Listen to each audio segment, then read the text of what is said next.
S'installe aux côtés d'Amélie. Attendez, je prends mes petits mots. Sarah Schlitz, pardon. Vous êtes députée écologiste au niveau fédéral en Belgique. Voilà, je me trompe pas. Militante féministe, militante associative. Vous appartenez au mouvement Vert ardent. Ça, c'est le mot pour Liège. Mais en réalité, c'est donc le parti écolo en Belgique, qui a plutôt connu des bons scores électoraux le dernier week-end. Donc vous venez plutôt avec le sourire pour nous parler d'écologie politique. Donc on va en parler évidemment avec vous. À vos côtés, Stathis Skouvelakis, qui nous fait également l'amitié de nous avoir rejoint, professeur de philosophie politique, qui s'est déjà exprimé à plusieurs reprises sur Mediapart, qui blogue sur Mediapart, il faut le préciser, qui est un ex-militant de l'aile gauche de Syriza, ça vaut le coup d'être précisé. Aujourd'hui, c'est l'Unité populaire, votre parti, c'est bien ça. Et donc on va évidemment parler de la Grèce avec vous. À vos côtés, enfin, Laura Chazelle, chercheuse en sciences politiques à Sciences Po Grenoble, et puis à Madrid également. Et Laura, vous travaillez plutôt sur Podemos, et si on est plus précis sur les idées populistes et le populisme de gauche, comment ces thèses-là, stratégiques, circulent dans l'espace européen. Donc merci à tous les trois d'être ici.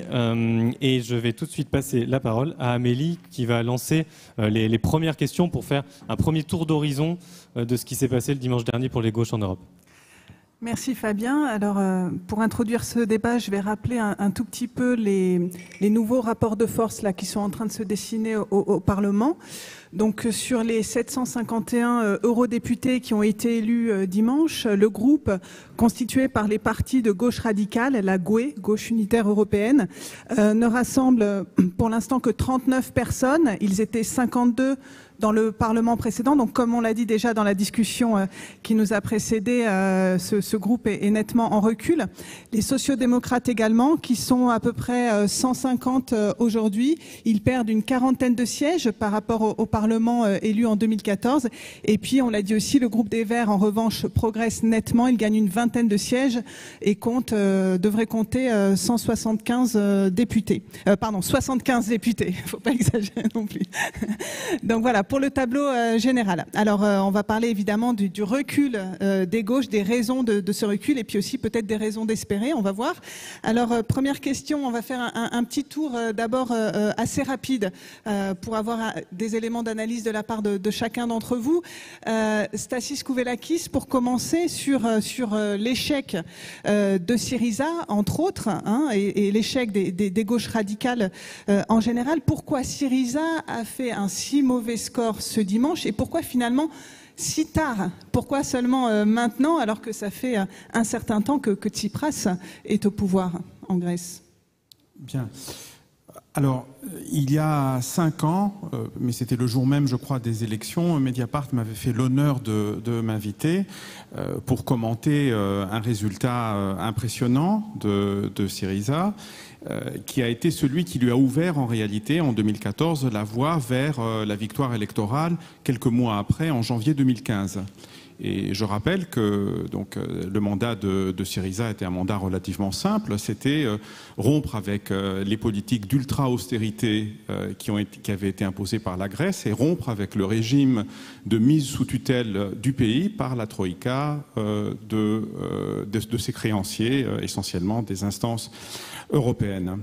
Eh bien, quelques mois après avoir résisté de façon extrêmement inefficace et problématique au chantage et aux pressions intolérables qui lui étaient exercées, Alexis Tsipras a fini par capituler en juillet 2015, par signer un 3e mémorandum qui était exactement du même acabit que les 2 précédents. Les mémorandums, je le rappelle, sont les accords qui sont signés entre la Grèce, le gouvernement grec et les créanciers. Donc Tsipras en a signé un 3e, les 2 précédents ayant été signés par des gouvernements sociodémocrates ou conservateurs qui l'avaient précédé. Et le mémorandum de Tsipras, un mémorandum qu'il a mis en œuvre de façon complètement inflexible pendant ces 4 années, ne différait en rien des précédents. C'est l'une des austérités, je crois, l'austérité la plus dure qui a jamais été imposée en Europe, d'une façon générale, par rapport à la Grèce ces 10 dernières années. Mais l'austérité de Tsipras a même été plus spectaculaire que celle des prédécesseurs. Si on mesure en termes d'ajustement structurelle, comme on dit, c'est-à-dire à combien est-ce qu'on ramène le déficit et on le transforme même en excédent, déficit budgétaire en excédent budgétaire de la part de la Grèce. Quand Syriza vient au pouvoir, il prend 5% de déficit. La Grèce fait aujourd'hui partie des 6 pays européens qui ont plus de 1% d'excédent net sur leur budget. Les autres étant l'Allemagne, la Suède, le Luxembourg, la Hollande et Malte. Et pour obtenir ces résultats, et des excédents primaires d'ailleurs de 4,4%, ce qui était prévu par les mémorandums, et même au-delà, il a fallu tailler à vif dans les dépenses publiques, il a fallu augmenter le poids fiscal, c'est la plus forte augmentation du poids fiscal en Europe qui pèse essentiellement sur les ménages moyens et faibles. Et voilà, donc cette austérité, pour vous donner une image, l'austérité de Macron, depuis qu'il est élu président, c'est quelques fractions de PIB. Hein. Donc l'austérité de Tsipras, elle fait plus de 6 fois l'austérité de Macron en 4 ans. Alors bon, quand on applique cette politique avec les résultats que vous vous doutez, la pauvreté en Grèce a explosé depuis le début des mémorandums. La Grèce est 3e à l'exposition du taux de pauvreté en Europe. Bon, donc avec un bilan aussi désastreux, voilà pourquoi Tsipras a été sanctionné. Pourquoi seulement maintenant? Parce qu'il n'y avait pas d'élection auparavant. Il n'y a pas eu d'élection depuis septembre 2015. En septembre 2015, Tsipras avait appelé à des élections anticipées. Dans un état de confusion politique énorme. Il les avait gagnés avec des promesses d'appliquer un programme parallèle qui aurait contrebalancé les effets du mémorandum sur lesquels il avait entretenu le plus grand flou. Bon, la sanction est venue. La sanction de Tsipras ne diffère en rien de celle que le Parti socialiste français ou tous les gouvernements de gauche européens qui ont mis en œuvre les politiques néolibérales pendant toute cette période ont subi. Il n'y a strictement rien d'original, malheureusement, dans cette histoire grecque, à part l'amplitude du désastre. J'ajouterai rapidement juste quelques nuances, Tassis, puis on va quand même tourner un petit peu sur les éléments d'analyse. Mais juste, il faut quand même préciser que le gouvernement de Tsipras a mis en place des mesures sociales, même si certes elles sont critiquables et limitées, pour les plus démunis, que le chômage aussi a diminué pendant la période. Et donc, il y a tout de même un contexte assez différent par rapport au gouvernement précédent qui avait mis la Grèce sur la voie de l'austérité. Mais on y reviendra plus en détail tout à l'heure. Pour la suite du constat du recul des gauches et des éléments d'analyse, Laura Chazelle, du côté de l'Espagne, on assiste aussi à un déclin de Podemos qui aussi, comme Syriza, incarnait un espoir en 2014-2015 en Europe. Et en même temps, c'est assez contrasté là aussi en Espagne, puisque c'est justement le pays où les socialistes se distinguent et relèvent la tête par rapport à un constat là aussi assez général du recul des sociodémocrates. Alors quelques éléments là aussi d'explication, s'il vous plaît, sur à la fois la remontada des socialistes et puis le déclin de Podemos. Ouais, je pense qu'en fait c'est directement lié. C'est-à-dire qu'il y a un transfert de vote direct de Podemos vers le PSOE. Et c'est pour ça qu'en fait, il y a un déclin de Podemos, mais qui est lié au fait qu'il y a un virage à gauche dans le même temps du Parti Socialiste. Ce virage à gauche, en fait, il commence en juin 2017. Pedro Sánchez commence en fait à s'ouvrir à Podemos en ne voyant pas en Podemos un parti populiste ou un ennemi, mais en décrivant le parti comme un allié potentiel. En reprenant aussi les mêmes thématiques que Podemos sur, par exemple, les expulsions de logements, par exemple aussi en mettant en place des mesures sociales qui étaient impensables en fait avant quand il est élu, après sa motion de censure, par exemple l'augmentation du SMIC à 900 €. Et en fait, toute la rhétorique qui reprend Pedro Sánchez, elle est liée à celle de Podemos, et c'est à mon avis ce qui peut expliquer ce transfert de vote. Donc c'est pas vraiment en fait qu'il y a plus de gens qui d'un seul coup vont voter à droite ou plus de gens qui vont s'abstenir. En fait, les deux partis finalement. Si on regarde par rapport à il y a 4 ans ou il y a 3 ans, si on additionne leurs scores, sont encore en fait au même score, au même résultat. Et donc en fait, Podemos aussi, sa chute, elle est liée aussi évidemment à la division qu'il y a eu interne au parti, qui a vraiment participé en fait à décrédibiliser le mouvement. Donc il y a eu vraiment une division entre Pablo Iglesias, Íñigo Errejón, et qui a été médiatisée. Le numéro 2 de Podemos en fait a été marginalisé au sein du parti et a fini par créer en fait son propre mouvement. Pour la communauté autonome de Madrid. Donc ça c'est Errejón, le numéro 2. Iglesias est le chef du parti. Oui, voilà. Et le numéro 2, l'ancien numéro 2, Errejón, a créé son propre mouvement en fait, ce qui a effectivement peut-être désillusionné beaucoup de militants en fait à ce moment-là, Donc ça, c'est des éléments pour comprendre la chute de Podemos. Ok, des divisions, là aussi, comme il y en a eu. D'ailleurs, chez Syriza, on voit bien aussi des similarités dans les difficultés de ces gauches radicales aujourd'hui. Et puis pour terminer le premier tour d'horizon, Sarah Schlitz, sur les Verts, comment vous expliquez cette poussée aussi spectaculaire? C'est d'ailleurs la plus forte progression au Parlement européen. C'est vraiment le groupe qui gagne a priori le plus avec le camp des libéraux dont on a parlé tout à l'heure. Moi, je suis plus dans une expérience belge, et en l'occurrence belge francophone, puisque je viens de mener coup sur coup 2 campagnes au niveau municipal et puis au niveau fédéral. Donc là, on vient de renouveler 6 niveaux de pouvoir en 6 mois, donc c'est assez costaud pour les militants. Je suis venue prendre quelques jours de vacances à Lyon. Oui, mais donc la poussée des gauches en Europe, un élément que nous, on prend en compte, c'est d'avoir proposé une vraie alternative à cet axe, justement, Macron-populisme, qui nous enferme dans quelque chose où les uns et les autres se renforcent.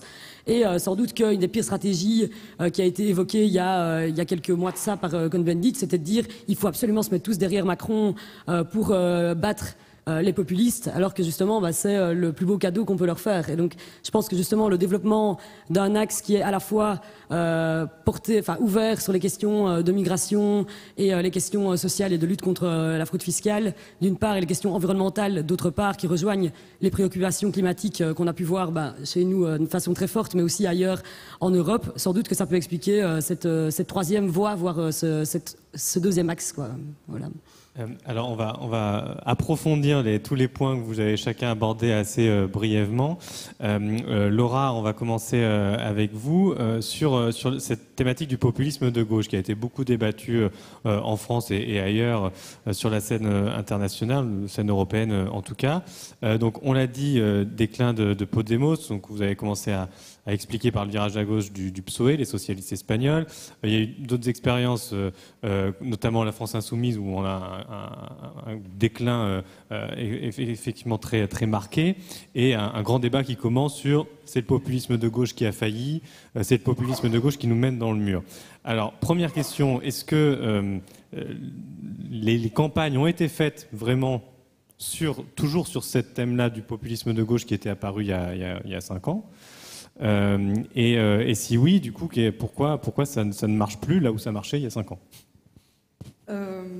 En fait, c'est juste que déjà, il faudrait définir populisme parce que c'est un terme qui est utilisé parfois comme synonyme de transversal, parfois comme synonyme de radicalité. Certains en font un synonyme de démagogie. De démagogie, oui, je pense à gauche, en tout cas, au sein de Podemos, ce terme il est utilisé de différentes manières. Moi, j'aurais tendance à dire, si on suit la définition du théoricien qui a inspiré en tout cas Podemos, Laclos, un théoricien argentin qui dit qu'en fait le populisme, ça serait vraiment tracer une frontière antagonique entre le peuple et le pouvoir et s'opposer en fait à l'ordre existant en se détachant de l'axe droite-gauche. J'aurais tendance à dire que Podemos, en fait, depuis des années, n'a plus de stratégie populiste, que ce soit la fraction herreroniste ou la fraction Pablo Iglesias. Dans le sens où, par exemple, si on regarde la campagne de Podemos, donc Unidas Podemos en coalition pour les européennes, si on fait une comparaison avec celle de 2014, c'est une campagne beaucoup plus consensuelle.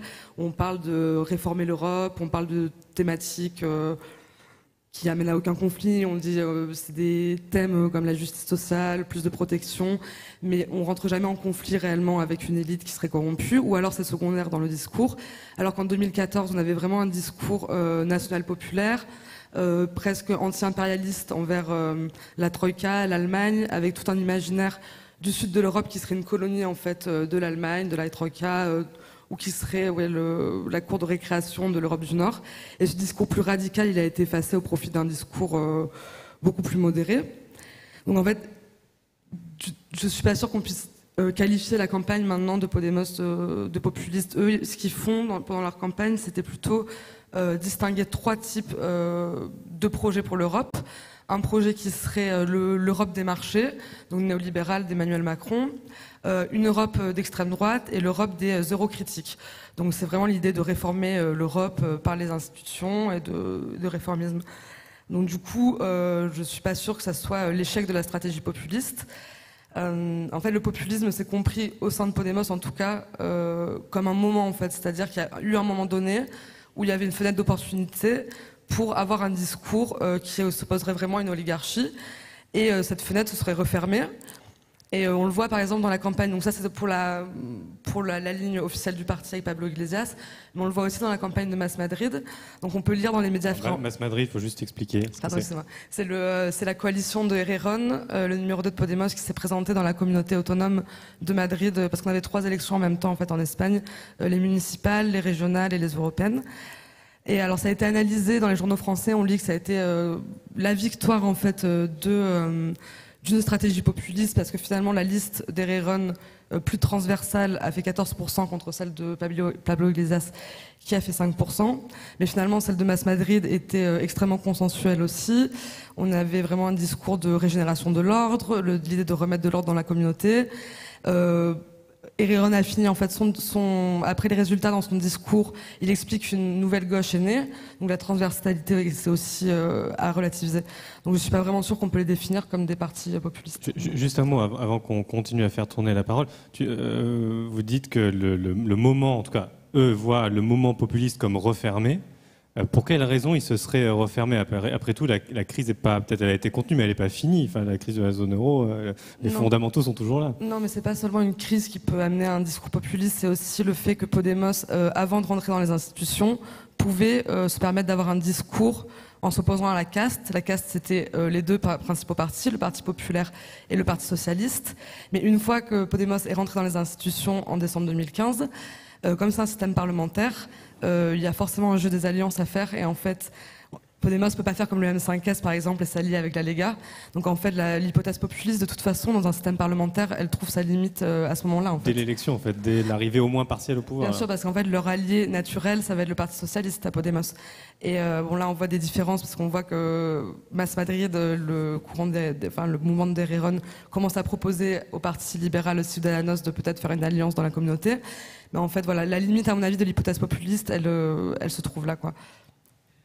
Stasis Kouvelakis, donc on voit bien donc dans le cas de Podemos qu'il y a eu un moment populiste. Dans le cas de Syriza, c'est pas forcément le populisme dont il se revendiquait, mais il y avait une fenêtre de tir, un moment que Syriza clairement a raté. Et aujourd'hui, du coup, vous l'avez bien dit tout à l'heure, il n'y a plus vraiment à espérer du côté de Tsipras et du Syriza tel qu'il s'est transformé au pouvoir. Alors, d'après vous, quelle serait maintenant la stratégie à adopter après ce traumatisme de juillet 2015, de cette capitulation à Bruxelles, alors qu'on voit bien que l'aile dure, enfin en tout cas la gauche, disons la gauche la plus radicale en Grèce, vous allez peut-être nous rappeler les chiffres, mais dimanche a fait quand même des scores assez minime hein, et n'a pas réussi à obtenir d'élus au Parlement européen. Donc, pour vous, qu'est-ce qu'il faut, enfin, sur quelle stratégie partir aujourd'hui pour être en rupture avec l'Union européenne ou en tout cas, à tout le moins, la politique monétaire menée par l'Union européenne? Oui, alors. Je crois qu'il y a un point quand même qui est déjà apparu lors du débat précédent et qui doit être rappelé aujourd'hui, c'est que les partis à gauche qui, au cours de la dernière période, ont eu des résultats positifs et ont pu améliorer leur position, ont pu le faire en se déplaçant vers la gauche. C'est valable pour les sociodémocrates. Il est évident que la raison du succès, ça a été dit d'ailleurs, des socialistes espagnols mais aussi portugais, a été le fait qu'ils se sont déplacés vers la gauche. Ils ont même conclu une alliance tactique de gouvernement avec dans le cas portugais, soutien extérieur du bloc de gauche et du Parti communiste, qui à eux deux ont fait des scores assez bons lors de ces élections. C'est aussi le cas de Corbyn. Corbyn est maintenant en difficulté à cause du Brexit, c'est vrai, mais le succès qu'il a eu en se faisant élire en 2015 et en améliorant de manière spectaculaire le score du Parti travailliste aux dernières élections, c'était une grosse surprise, et dû au fait qu'il a mis un terme d'une façon extrêmement claire et forte avec le blairisme, qui a été le cas de social-libéralisme le plus radical de toute la famille social-démocrate européenne.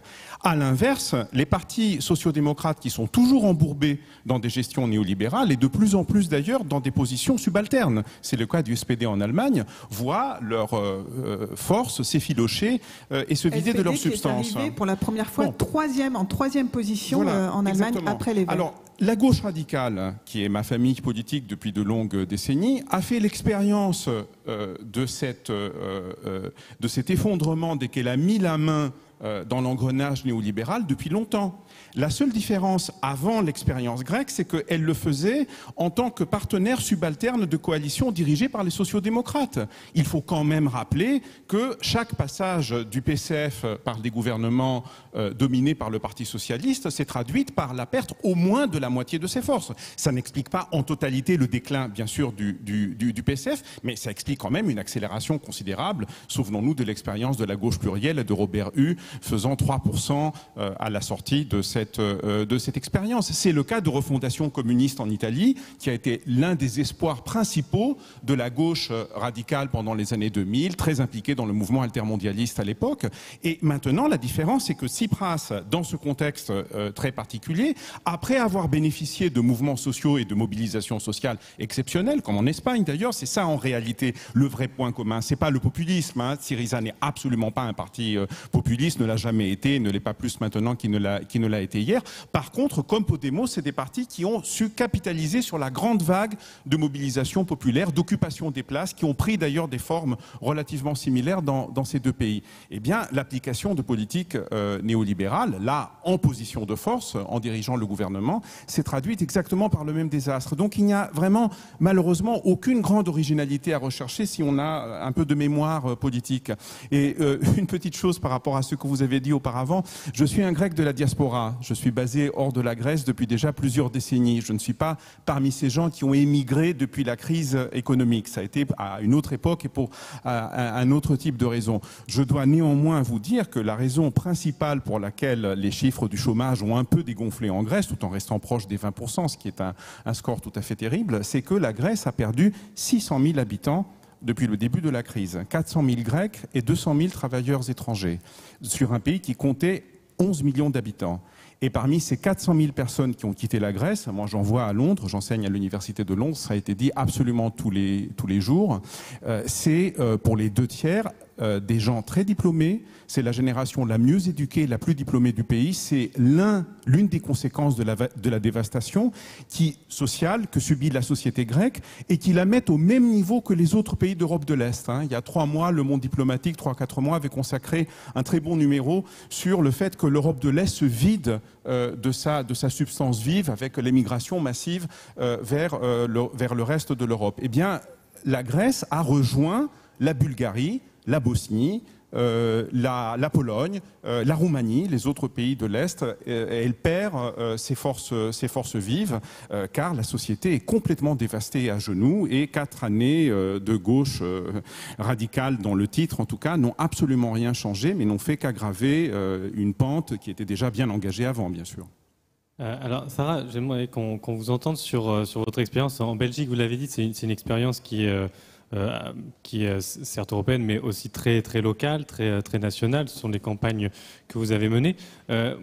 Nous, ça nous intéresse de savoir comment, quand on est écologiste, quel thème on met en avant, comment on se débrouille avec le couple droite-gauche, sachant que vous avez un peu tout le spectre politique. Ça va de la droite identitaire jusqu'à une gauche très dure sur l'Europe, puisque vous avez, je ne sais pas si vous les identifiez comme des concurrents, mais en tout cas, il y a un autre parti qui a beaucoup progressé en Belgique, qui est le PTB, donc qui appartient à la gauche radicale et qui, lui, est vraiment sur une ligne de sortie des traités, de dénonciation des traités européens.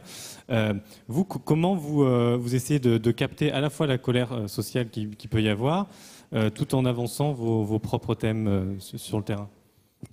Mais pour remettre un peu de contexte, ici, on sort de 5 années d'un gouvernement de droite où c'est assez inédit parce que pour la première fois, les francophones étaient totalement minorisés dans ce gouvernement puisqu'il y avait un seul parti, le mouvement réformateur, qui était dans ce gouvernement et puis tous les autres partis de droite ainsi qu'un parti nationaliste, la NVA. Et donc ça a suscité beaucoup de colère. Dès le début, il y a eu des manifestations syndicales avec 300 000 personnes dans les rues à de multiples reprises. Et puis alors, ça a aussi été des grosses conséquences sur les politiques migratoires avec une exploitation à des fins électoralistes de la question des migrants, où il y a des files qui ont été organisées dans l'espace public en limitant le nombre d'inscriptions par jour. On a fermé des centres d'accueil alors qu'on en avait besoin, et donc ça a généré des petits camps en centre-ville de migrants, et donc ils ont vraiment instrumentalisé la question migratoire. La fraude fiscale n'a jamais été aussi peu poursuivie, et ainsi de suite. Et donc il y a vraiment eu une colère sociale et dans un public plus ouvert et plus droit de l'homiste, et aux côtés desquels nous avons toujours été présents pendant les 5 années. Et donc ça, c'est ce qui est fondamental dans l'engagement des écologistes qui se retrouvent aujourd'hui dans les parlements, et en tout cas qui font les meilleurs scores. C'est à chaque fois des personnalités qui sont aux côtés des mouvements ou qui ont travaillé auparavant dans la société civile et puis qui sont entrés en politique pour ces élections-ci. Et donc ça, je pense que c'est un élément très important de la victoire des écologistes du sud du pays, donc du côté francophone. Et donc nous avons tenu tête au gouvernement en question en étant assez dur sur les questions sociales et sur les questions environnementales, et toujours en liant les deux. Donc pour nous, la question écologiste, c'est la nouvelle question sociale. On n'a pas arrêté de le répéter. On a aussi eu le phénomène des gilets jaunes, où les autres ont essayé dans un premier temps de nous remettre sur le dos cette question d'écologie punitive. Ça a été le nouveau concept à la mode pendant quelques mois, qui n'a pas tenu, parce que nous leur avons répété plusieurs fois, nous, augmenter les accises sur le diesel sans proposer d'alternative. Pardon ? Les taxes, oui. Oui, c'est ça. Et puis alors, on a été fortement attaqué pendant toute la campagne sur les écotaxes, la suppression des voitures de société. Donc ça, c'est un épiphénomène belge où on paye les gens, au lieu de les payer en argent, on les paye en voiture. Ça fait 10% du parc automobile. C'est merveilleux. On sponsorise les embouteillages et la pollution de l'air. C'est très impressionnant. Et tout le monde nous tape dessus parce qu'on voudrait éventuellement remplacer ça par de l'argent, quoi, de l'argent poche. Voilà. Donc ça a été un des grands sujets de la campagne. Donc on a été sujet à de nombreuses attaques, mais on a tenu bon. On n'a pas essayé de jouer la carte du flou.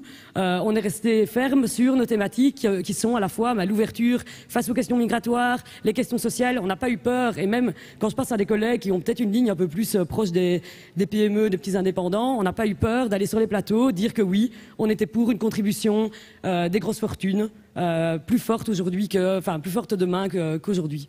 Alors, comment se passe cette cohabitation? Parce que peut-être en interne de votre côté, et puis vous avez aussi vos collègues flamands qui sont décrits, encore une fois, je ne parle pas du tout moi-même, je connais pas le contexte belge, mais en tout cas, quand on lit les descriptions de ces partis-là, les écolos flamands sont considérés comme quand même beaucoup plus centristes, beaucoup plus modérés que vous ne l'êtes dans la branche wallonne du mouvement. Donc, comment se passe cette cohabitation? Et je vous pose la question parce qu'il y a des résonances avec ce qu'on a vu en France, où on a reproché la tête de liste d'Europe Écologie, on lui a beaucoup reproché d'avoir des discours un peu à géométrie variable. Il y avait un entretien, un reporter qui était titré « Oui, je suis anticapitaliste », et puis quelques temps avant, il racontait dans un autre magazine dont j'ai oublié le nom qu'il était pour la libre entreprise et que tout allait très bien. Donc comment est-ce que vous faites cohabiter ces discours-là? Ben oui, donc on a en effet un parti frère qui s'appelle Groen, qui est le parti flamand avec lequel nous siégeons au sein du Parlement fédéral. Nous sommes les seuls à avoir un groupe commun entre francophones et néerlandophones. Donc ça, c'est vraiment l'exception à la belge. Et donc la force que nous avons dans ce duo, c'est que nous pouvons vraiment faire campagne en montrant que nous voulons créer des ponts entre le nord et le sud et chercher des solutions communes à la Belgique, alors que une partie des partis néerlandophones jouent plutôt la carte du confédéralisme et a toujours tapé sur les francophones qui seraient paresseux, qui coûteraient trop cher, etc.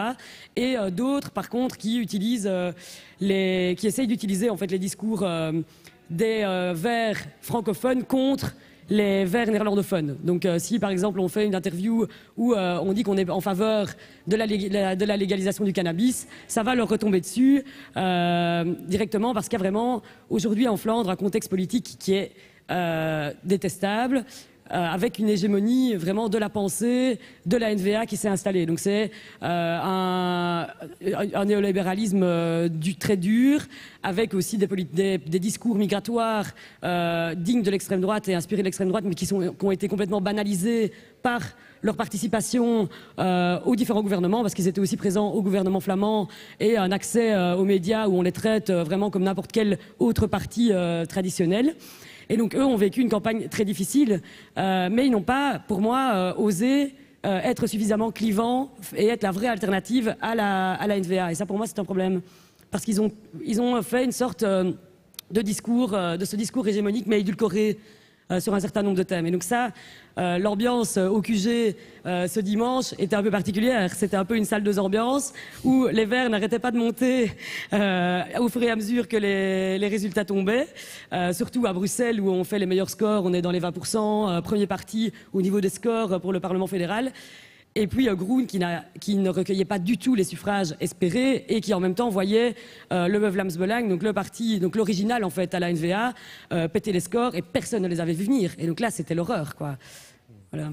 Et alors si on revient un petit peu sur le Parlement européen, même si ce n'est pas au Parlement européen que vous êtes élu, mais j'imagine que vous avez aussi votre opinion sur la façon dont les Verts au Parlement européen peuvent s'allier et construire une politique écologique au niveau européen. Là, on va assister à plusieurs semaines de négociations, de tractations entre les différents groupes pour désigner un président ou une présidente à la tête de la Commission européenne et ensuite voter donc sur la composition de cette nouvelle commission. Les Verts étant devenus un groupe plus qu'important au Parlement européen, comment peut se dessiner leur jeu d'alliance? Est-ce qu'ils peuvent s'allier avec les libéraux, voire avec les deux anciens grands partis que sont le PPE, la droite, et les sociaux-démocrates? Quel peut être le scénario des prochaines semaines? Et donc là, ce qu'on voit ici, c'est une opportunité d'enfin briser l'axe qui est existant depuis des décennies. Et les écologistes sont participationnistes. Donc ça, c'est clair. Nous, on ne joue pas la carte des partis de l'extrême gauche qui sont plutôt dans un rapport de force en étant à l'extérieur, à la fois dans la rue et dans l'opposition, mais qui rechignent, sauf dans quelques exceptions, à monter dans les gouvernements. Donc nous, on a un électorat qui attend cela de nous, et nous partons de ce principe-là quand nous faisons campagne.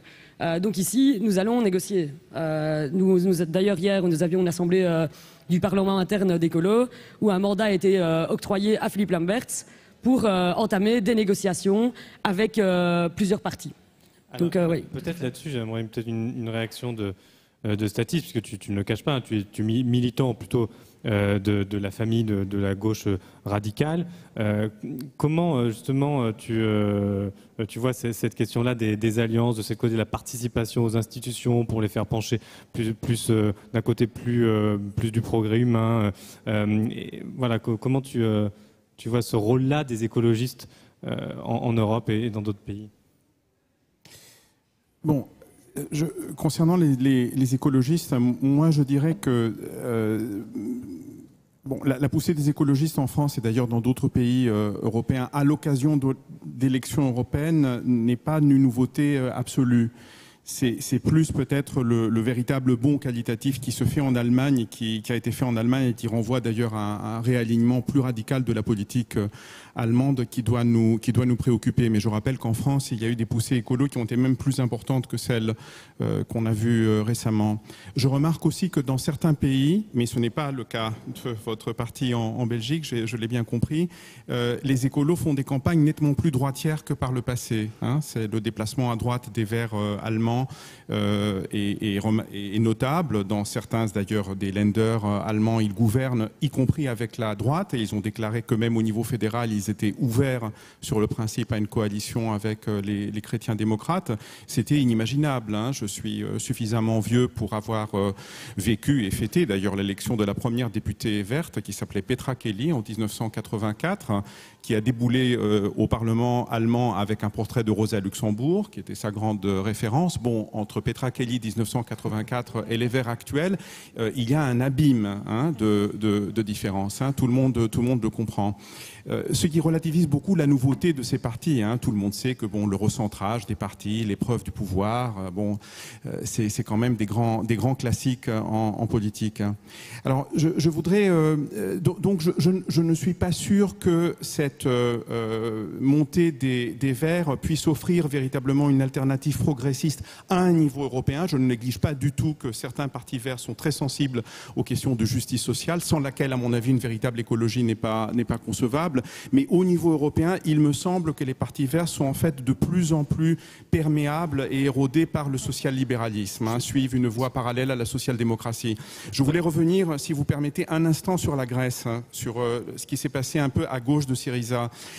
Ça passe inaperçu, mais l'espace politique à gauche de Syriza a fait plus de 11% aux élections, ce qui est loin d'être négligeable. Syriza a fait 23%. Le grand problème, c'est son extrême fragmentation. Il est dominé par un parti communiste qui est extrêmement sectaire. C'est le parti de gauche le plus sectaire de toute l'Europe, je crois. C'est vraiment les champions du sectarisme. Ça va de pair avec une idéologie stalinienne conservée dans du formol qui paraît quasiment surréel. Mais le reste, disons, de l'espace de la gauche anti-austérité qui fait une critique de gauche était très fragmenté entre le parti de Yanis Varoufakis, qui a été la petite surprise, qui a manqué de très peu d'ailleurs l'élection d'une élue au Parlement européen, et puis Unité populaire, la coalition d'extrême gauche et le parti de Zoé Konstantopoulou, qui sont sur des positions vraiment très très proches. Rien ne justifiait cette fragmentation. L'une des raisons de leurs échecs vient du fait que, évidemment, à un tel niveau de proximité programmatique et idéologique, eh bien, on est sanctionné. C'est tout à fait évident. Et le petit succès de Yanis Varoufakis s'explique aussi par le fait que, apparaissant comme un outsider, apparaissant comme au-dessus de la fragmentation du reste des petites formations de la gauche radicale, il a pu bénéficier d'un effet de fraîcheur.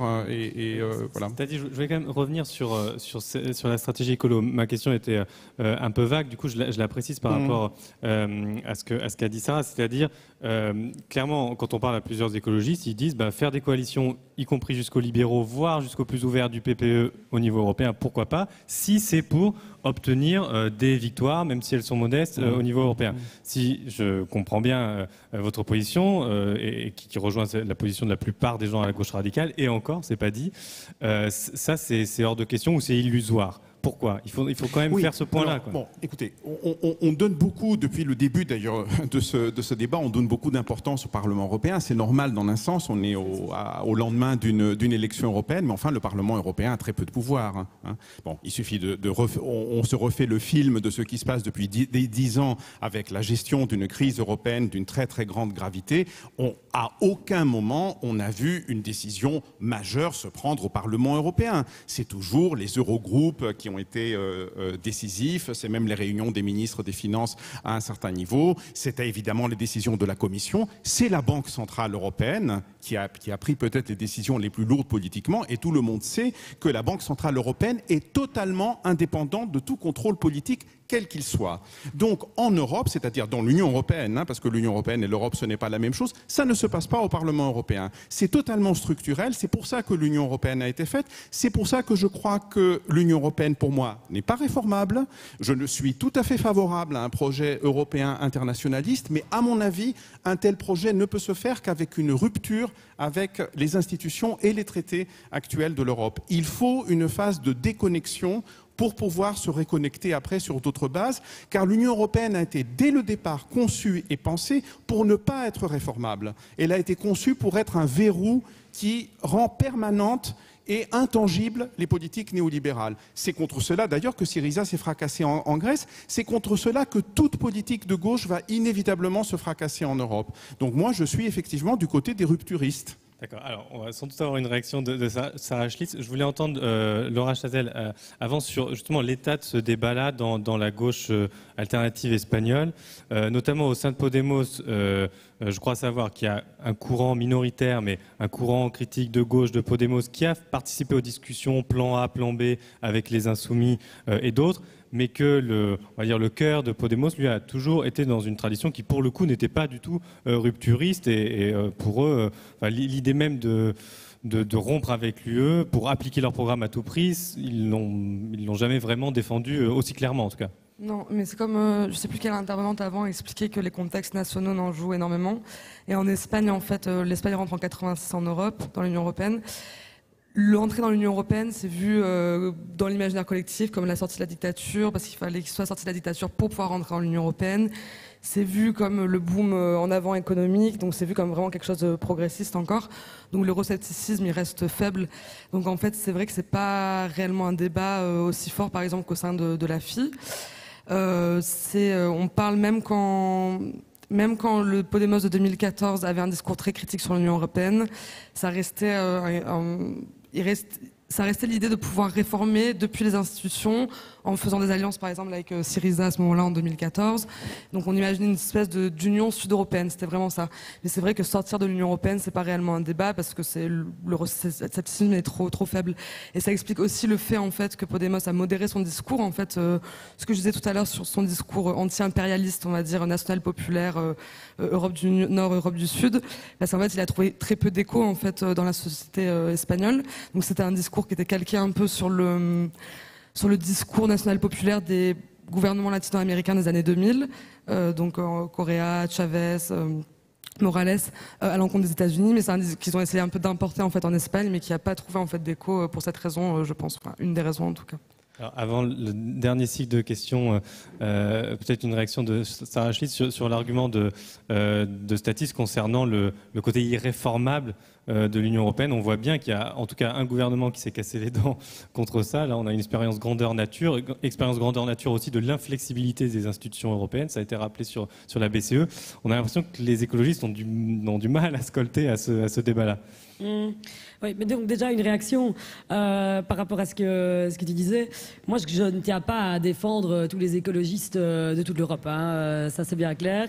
Et d'ailleurs, si j'ai accepté de venir aujourd'hui, c'est aussi parce que je pense qu'il y a une voie intéressante à explorer dans la voie francophone belge, qui est justement celle d'avoir un discours clair, de gauche, qui supporte différentes thématiques de façon claire et radicale sur la migration notamment et sur la finance. Et donc je me dis, plus on peut exporter cet exemple à l'étranger, mieux ça ira. Ensuite, je pense vous l'avez dit tout à l'heure, par contre, vous êtes vraiment participationniste, pour reprendre votre terme, dans les institutions. La bonne nouvelle quand même, c'est que le chef de groupe des Verts au Parlement européen est Philippe Lamberts, qui, si vous connaissez un peu le personnage, n'a pas forgé sa carrière en défendant les vélos et les petits oiseaux, mais plutôt en tenant tête à la finance et à Macron. Et donc, je me dis, donnons-lui une chance d'aller négocier, mais avec des lignes rouges très claires, sur les ambitions que nous mettrons. Mais voilà, ici, s'il y a une opportunité historique, saisissons-la, allons voir ce que ça peut donner.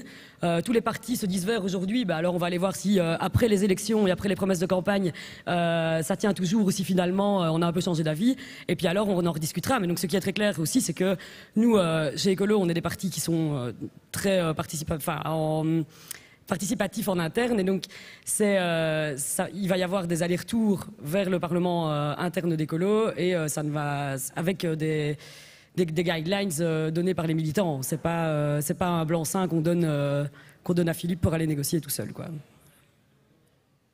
Alors, à propos de combat écologique, on voit aujourd'hui, on a vu là ces derniers mois que finalement le combat contre le changement climatique notamment est mené beaucoup par des jeunes. On a vu la jeune Suédoise Greta Thunberg prendre un peu le leadership d'une mobilisation assez nouvelle et pour le coup pan-européenne qui s'est déroulée dans pas mal de villes du continent.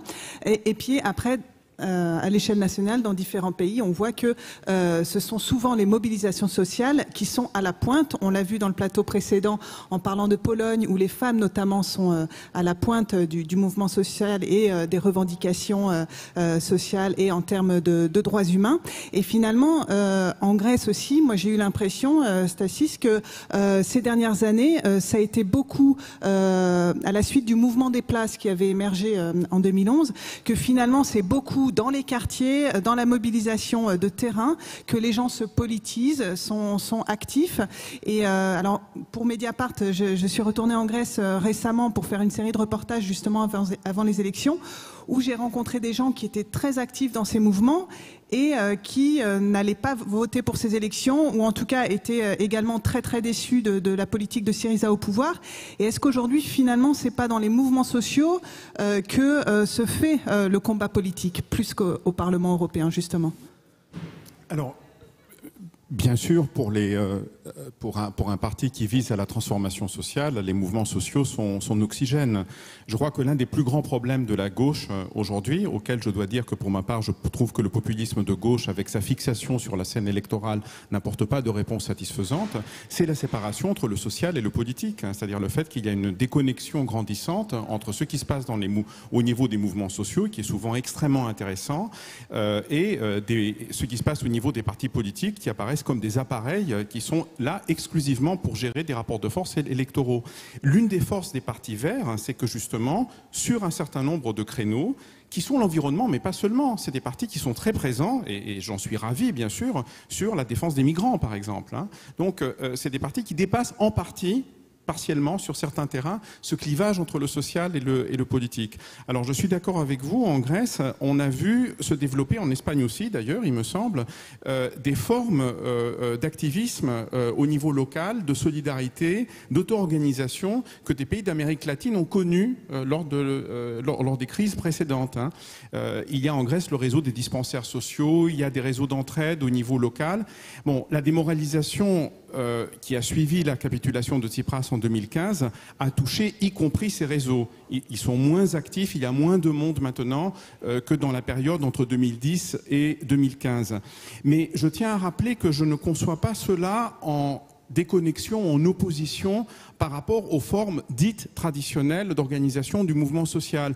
Et je tiens à rappeler que ce qui a fait en Grèce la force exceptionnelle du mouvement d'occupation des places, et ça c'est une différence par rapport à l'Espagne, c'est qu'il y a eu une convergence de deux composantes. D'une part, les gens qui sont descendus de façon, on va dire, spontanée, ou en tout cas par le biais des réseaux sociaux pour occuper les places, et ça c'était complètement en dehors des canaux habituels, mais il y a une convergence très forte avec pas moins de 45 journées de grève générale qui ont été appelées par les syndicats, et les journées où il y avait la convergence justement des deux, dans la rue, dans des manifestations absolument monstrueuses, les plus importantes que le pays ait connues depuis des années 1970, pas moins de 2 gouvernements ont chuté suite à ces mobilisations. Le premier gouvernement Papandréou et le deuxième gouvernement de Papadimos. C'est ça qui a ouvert la voie à la victoire électorale de Syriza de janvier 2015. Donc en Grèce, ce qu'on a vu, c'est une articulation, pendant la période précédente certes, mais une articulation du social et de politique qui a profondément modifié le rapport de force dans un sens progressiste, en faveur de forces radicales. Et la force exceptionnelle de cette mobilisation populaire est due au fait qu'elle a su agglomérer, même si ça a été pour une durée limitée, des formes nouvelles d'activité et de mobilisation et des formes plus classiques qui sont héritées du mouvement ouvrier et du mouvement syndical. Laura, une réaction à ce que vient de dire Statis, notamment, je pense, on en parlait avant le plateau, à ce qui s'est passé dans les mairies rebelles, mairies indignées, comme on a dit, où pour le coup il y a une sorte de convergence d'activisme social par le bas, et puis de courants politiques partisans qui ont pris des mairies. Et alors aujourd'hui, leur destin, on ne sait pas trop comment le dire d'ailleurs, parce qu'il y avait beaucoup de mairies qui semblaient perdues. Peut-être que finalement des nouvelles coalitions vont voir le jour.